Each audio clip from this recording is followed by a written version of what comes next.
There's a food on our plates today that's so rich, so indulgent, it's become a symbol of luxury and decadence. But few people know that centuries ago, this same food was a weapon. Not in war, but in execution. That's right, what we now savor was once a death sentence. And the method? Brutal, slow, and terrifying. This isn't some ancient myth. It's documented history. In 16th century Europe, the ruling class had access to one of the most prized delicacies of the time, lobster. Today, we crack open their claws at fine dining restaurants, dipping the meat into butter like it's no big deal.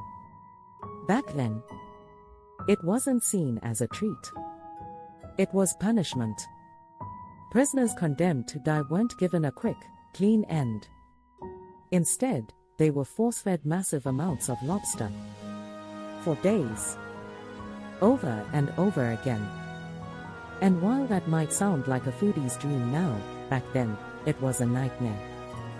Without the tools to properly cook and season it, the lobster was served cold, tough, and slimy. Imagine consuming bucketfuls of it every single day until your body could take no more. That's how they did it. Death by excess. So, what changed? How did this trash food of the sea, once fed to the poor, enslaved people, and prisoners, become a delicacy? The truth lies in power and perception. Lobster wasn't always synonymous with wealth. For centuries, it was considered a pest of the ocean, something only desperate people would eat.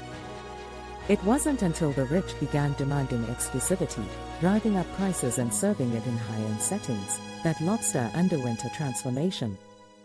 It went from reviled to revered, a complete 180 in the food chain. The irony is impossible to ignore. What was once a tool of torture is now considered the pinnacle of indulgence. People pay hundreds of dollars for a single tail, sipping champagne as if they've conquered the world. But history doesn't forget. The claws we crack open today once gripped the edges of wooden buckets, destined for prison cells instead of plates. The next time you see lobster on a menu, think about its dark past. It's not just food, it's a story.